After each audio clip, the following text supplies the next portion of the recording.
This is Mike. And this is Drew. Welcome to the Mike and Drew at Mountain View podcast.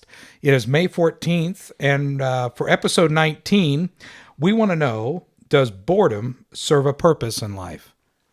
Yeah, so I think before we get into this, we kind of need to establish that we're not licensed therapists or anything like that. Absolutely not. So as we're talking about issues of the mind, I think we're speaking mostly from personal experience, and do your own research. So, but this idea kind of came to me. This was one of the first ideas that I think I had for this podcast. I feel like boredom is the worst thing ever, and it feels terrible. I don't like it. I don't want to experience it. And therefore, I'm kind of, for lack of a better term, addicted to avoiding it. And so I have filled my house with video games and books and movies so that I don't have to sit and do nothing, you know? And of course, like, I don't have kids, so when I get home from work, I don't really do anything else other than hang out with my wife. And we love doing these things together. You know, we play video games together. We read books. Last night we kind of sat and did nothing and read books. It was wonderful. And, you know, we watch movies all the time and TV. But I think as I get older, and I'm only 23, but as I get older, I am learning that boredom is actually really important, and it affects how I work during the workday, you know, because I will lose focus because I get bored with my work, and then I get sucked into, you know, YouTube, and there goes an hour of my day. And that's usually where this topic comes in, because boredom is not a sin, but attitudes and choices that come from boredom can be harmful to a Christian faith or personal health, whatever perspective you're coming from here. Colossians 3:23 through 24 says, "Whatever you do, work at it with all your heart as working for the Lord, not for human masters, since you know that you will receive an inheritance from the Lord as a reward. It is the Lord Jesus Christ you are serving." So, you know, whatever we do matters to God. Right. And so the other verse I wanted to bring up was 2 Corinthians 10:5, which is, we demolish arguments and every pretension that sets itself against the knowledge of God. And here's the key: and we take captive every thought and make it obedient to Christ. So I think boredom comes from, you know, boredom is fine, but what do we do as a result of boredom? Well, you know, we kind of go mindless. We scroll on Facebook or TikTok or YouTube. Right. And that is the opposite of taking captive every thought. That is letting someone else take captive your thoughts. Right, because we are serving a master of some kind. We're serving our own interest, the interest of the enemy, the interest of God. But, you know, if you look at the definition of boredom, it's the state of being weary and restless through lack of interest. So, you got me thinking about this word interest, and what are we interested in? You know, so does that mean that whatever we're doing does not hold interest because it's impossible for that thing to hold our interest, or has it lost our interest because we are failing to choose to be interested? Right. And it's, you know, I think about like the dedication it takes to like do difficult things, right? So like if you're training for a marathon, it's really boring to go out and run every day for, you know, 6 months or whatever it is to train for a marathon. But it's important that we, you know, when we commit to doing something like that, we really push through and develop that resilience to boredom, because as we do, I think our ability to handle boredom grows. Well, and some of this conversation recently for you bringing this back as one of the topics you'd like to do was based off of a viral YouTube video titled Psychiatrist Tip for Increasing Attention Span on the YouTube channel Healthy Gamer GG. And the host, Dr. Kanija, uses the basic building blocks he's gained from his religious beliefs in Hinduism and personal experience of gaming addiction to guide others struggling with purpose to start focusing on real life so they can unplug from virtual distractions and addictions. And having 5 kids at home, I know we've always got to put up barriers for screen addiction and have to, for all ages, all kids, offer some corrections or even permanent, semi-permanent restrictions for them to say, hey, this stuff pulls you in real quick, because I know it pulls me in real quick.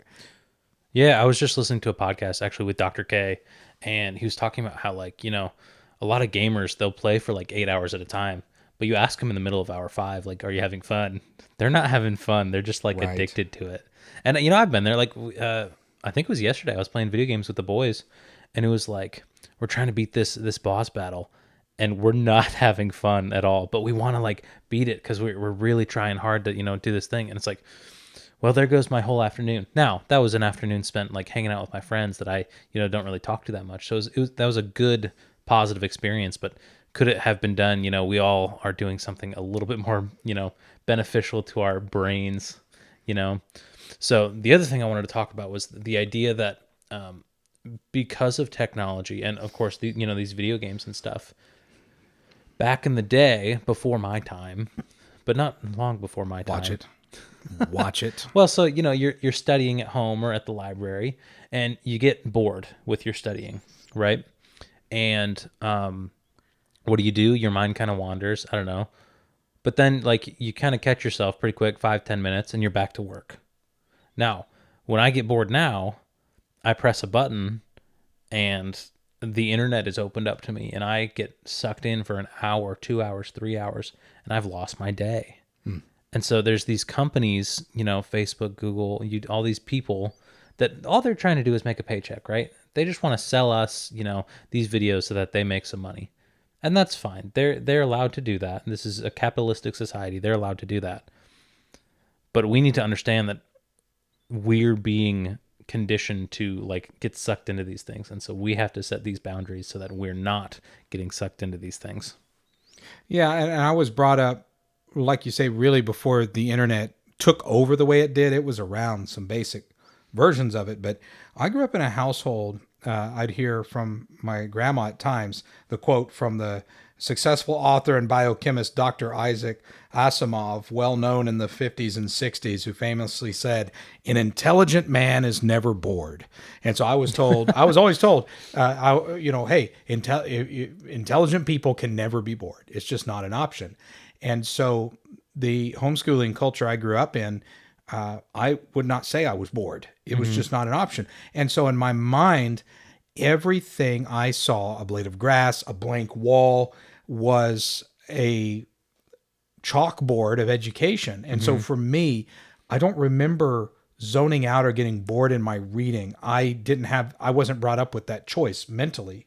And so even before the internet, I would be reading, and instead of being bored with a topic, my problem was I would be springboarded from one topic to the next. So I'd read something, inspire me to go read something else, and distract me that way. So now, like you're talking about, my problem with, say, YouTube or something like that is I'm in the middle of learning something, and so I want some modern research on it. So I get out of my book for a minute.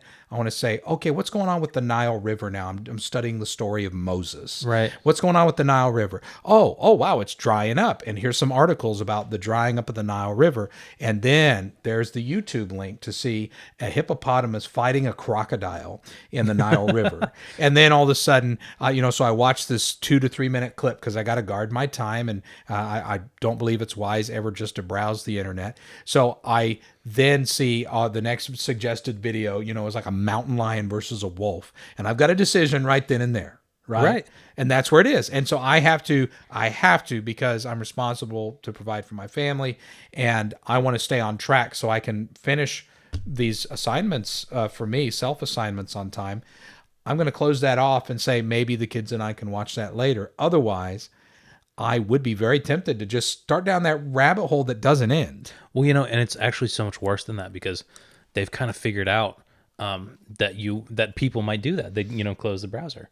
But, I don't know if you've noticed the past few years, like YouTube will automatically play the next video for you. Yes, I did notice that change because I remember having a moment to choose, scroll, and I remember the day I learned I could start music and just let YouTube play because it'll keep auto playing. Yeah. And once in a while, I come across some new songs that, okay, this is cool. But the danger absolutely is there is you say, hey, I want to watch this thing. I made this free will decision. I want to watch this video. A single video, maybe, 5-10 minutes. And then you don't control what comes on next. Right. And it goes back to this verse, take captive every thought. Absolutely. Because if you're not doing it, then YouTube is taking captive your thoughts.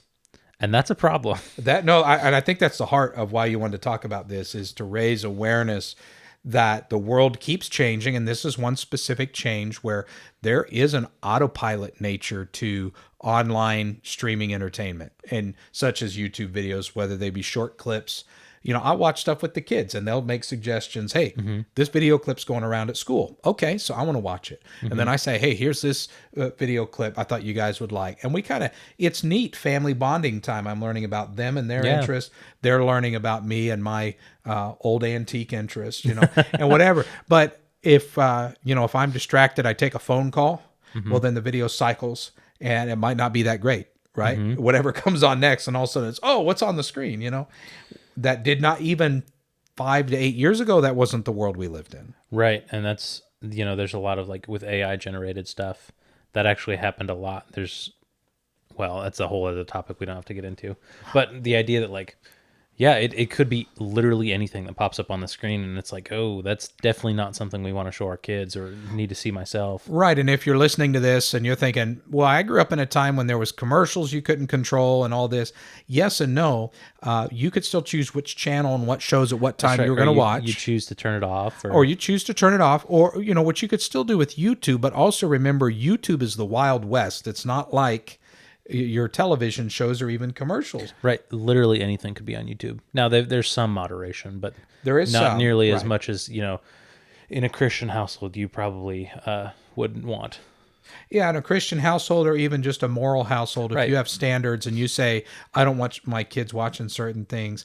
I think when we're talking about the topic of boredom, this is where it literally gets messy, because on both ends, where you're talking about, hey, I get bored, it might lead me to addictions, right? You get bored and you eat when you're bored, or you drink when you're bored, or you watch things. If I get to a place where I need a mental break and I want something where I can just zone out, I'm going to watch car crash videos. I think I've shared that before, right? And I have to make sure that is limited and I know what I'm watching and all this.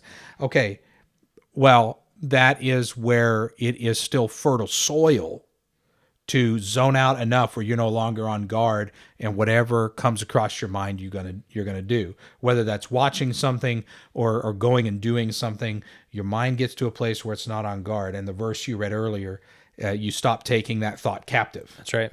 Yeah, it was just this podcast I was listening to. He was talking about how people addicted to drugs, they get better and then they relapse, and that's always, oh yeah, I was sober for 6 months and then I don't know what happened. That's the key word, phrase. Right. I don't know what happened and now I'm addicted to drugs again. Yes. And it's, because you weren't aware. You got to be aware of what's going on. That sometimes they call it mindfulness. Just being aware of what's going on in your mind. And I'm guilty of eating when I'm bored. So okay, being mindful. Am I really hungry, or do I just need to go read a book? Absolutely. And that's something I got to work with myself. I work with my kids. Do you actually feel this thing, or are you just trying to fill this vacuum of attention and learning that you could be plugging in somewhere else? Taking it to a Christian level, boredom, I think another passage I heard that I still believe is true. One reason I've really not felt the option to struggle with boredom myself, and maybe that's not healthy, I don't know. But all I know is that I had this awareness that if I am serving the Lord in everything I do, I mean, when I go to sleep and when how I treat my family and all this, it's a service to the Lord. I don't have an option to be bored, because everything I do has eternal significance. Everything, every word I say, every word I don't say, every action I do, every action I don't do. So when I'm lazy or neglectful, Galatians 6:7-10 kind of wraps up this concept for me. Do not be deceived. God cannot be mocked. A man reaps what he sows. Whoever sows to please their flesh. So in my mind, we're kind of on the borderline with boredom here. Absolutely. Right? This is because I know, right? From the flesh, we'll reap destruction. I know it's like, okay, I'm going to zone out, right? Whoever sows to please the Spirit, and here it is, if we're serving the Lord, from the Spirit will reap eternal life. Let us not become weary. And that's a part of the definition of boredom, becoming weary in thought and just kind of zoning out. Let us not become weary in doing good, for at the proper time we will reap a harvest if we do not give up. Therefore, finally here in verse 10. As we have opportunity, let us do good to all people, especially those who belong to the family of believers. So one way to combat boredom in a healthy way, if you're asking me, does boredom serve a purpose? I know Dr. K, this YouTube channel generator, could offer an argument that it does serve a purpose. I could also offer an argument that boredom, as has been said, there's no such thing as boredom in the world. This is the late and famous Dr. Wayne Dyer. There's no such thing as boredom in the world because being bored is a choice. There are only people choosing to be bored. And that's kind of the other end of the spectrum. Almost impossibly either highly accurate or inaccurate. It's a love or hate thing. But there are only people choosing to be bored. I think there's a strong grain of truth there. And with what Dr. K is saying, that you can lean into boredom and use it to investigate the world around you, and you become desperate for education at that point. Right. And then you're so bored that, I might as well go back to whatever I was supposed to be doing in the I'll first take place. my textbook now. Right. He's like, please give me my textbook. And I think that is something we're losing. We're losing imagination. So for example, one of the examples given in my research on this is staring at a wall, right? Mm-hmm. The epitome of boredom, staring at a wall. Okay, well, for me, I remember staring at a wall when I was a kid and noticing the divots in the wall where the nails were, and discovering, okay, there must be structure behind this wall every 16 to 24 inches apart. And I'm studying it. I see the striations in the paint make me believe they used a cheap paintbrush, or I'm trying to put on. So I'm in the moment, and I'm thinking, what kind of weather was it like when these guys were building this wall? Yeah. And I start getting lost in this world of imagination and looking around like Sherlock Holmes style. Yeah. What can I learn from staring at a wall? And unfortunately, I could see where people would pick their noses. And anyway, okay, we'll skip all that. But you learn some good things and ugly things and bad things. But the epitome of boredom I kept coming up with was staring at a wall, and I'm like, you can still choose to educate yourself staring at a wall. Yeah, and I think that's one of the challenges that Dr. K gives is hey, take an hour and do nothing and see where it leads you, and some people would take that and be like, oh man, that sounds awful. But then you think about it, it's if you can do that, then you'll probably actually be better at studying or be better at, working or whatever, because you're able to kind of sit in that boredom for a little bit and go into that, The other thing I was thinking, you were talking about your childhood, staring at a wall. I'd go to my parents and say, oh, Mom, Dad, I'm bored. And say, well, you want a job? You want to go do the dishes? No, never mind. I'm not bored anymore. That's right. They cured it. Yeah. They cured it. Well, I guess we'll go outside and play. So in that moment, and I've heard that example before as well. So in that moment, what were you craving? Amusement? Were you craving anything to do, or were you just craving one thing to do? And once you were given that other assignment, you're like, I guess I'm not that bored. What changed? I think, I'm not desperate enough to go, I'll go find something, And when I'm talking to people at all the churches I've grown up in and served, I hear so many life experiences. And in that moment, I go, I don't know if I want to hear about how you harvest corn, but I'm going to choose to be interested in it. And now I've got this, I tricked my mind, and I just told my mind, I'm interested in learning about corn harvest. Yeah, we're going to go do this. And it gets categorized somewhere in the subconscious. And guess what? In rural small church ministry, that conversation comes up quite a bit in different times. Yeah, that doesn't surprise me. And all of a sudden I find myself pulling in this file way back there going, oh, I actually remember this. And now I do have an interest because I want to get to know people. Yeah. And so I know, to me, that's a lot of it is you choose to be interested, and then your mind somehow gets tricked into going, oh, actually, that's kind of cool. Yeah. And you find patterns and stuff, and yeah. That's it. You find the patterns. It goes, oh, that actually does remind me of this. Maybe I am interested. And so I think that's going to be it's not the answer, but I think it's definitely a part of the answer. Yeah. And like I said at the beginning, we are not licensed therapists, so we don't really know a whole lot about the brain, but definitely do your own research on this. And if this is something you're struggling with, I'm curious, are more people struggling with this? Is it just Gen Z? I don't know. So we'd love to hear your feedback on this one in particular. Well, in current research, like you say, not even though we're not licensed, and we'd encourage you to do your credible research, and we've done our credible research, we can look at Scripture and see that we as created beings have purpose before God. Yes. And we can see that that everything we do matters to God. Yes. And when we start from that foundation, even without being qualified in that realm of psychology, we can at least say, well, we at least need to answer this question of boredom, because it can detract us from what we're supposed to do, and to do good things for the Lord, not to earn salvation, of course not, but to do what He's designed us to do. And I like this. Revelation chapter 14, verse 13 said, I heard a voice from heaven say, write this, blessed are the dead who die in the Lord from now on. Yes, says the Spirit, they will rest from their labor, for their deeds, and here's the scary part, for their deeds will follow them.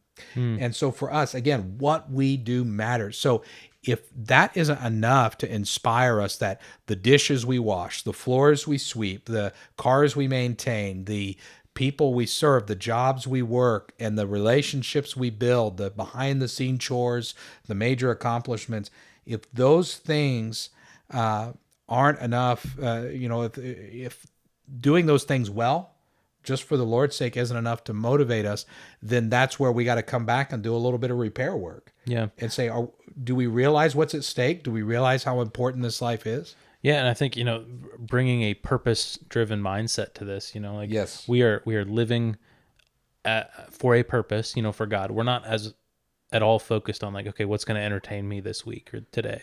We're more focused on, okay, what do we need to get done so that we fulfill our purpose for the day or for the month or whatever. Yes, and then think about it. And when you've done a hard day's work, aren't you able to rest a little better?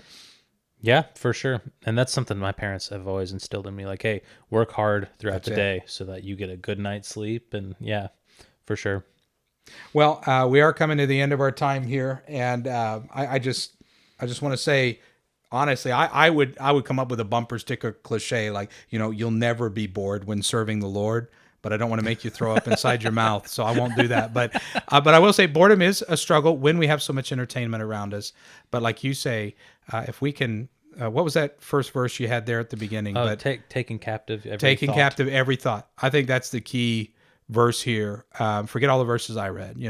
That taking every thought captive. If you can take that thought captive, that might distract you, or it might bring you rest or whatever, and just say, Lord, is this something I need right now? And exactly. Usually in a moment, the Lord will just, no, hey, stay focused. Let's get this done. Then you can do the fun stuff later, and that answers a lot of distraction and boredom. But yeah, check out some of Dr. K's material.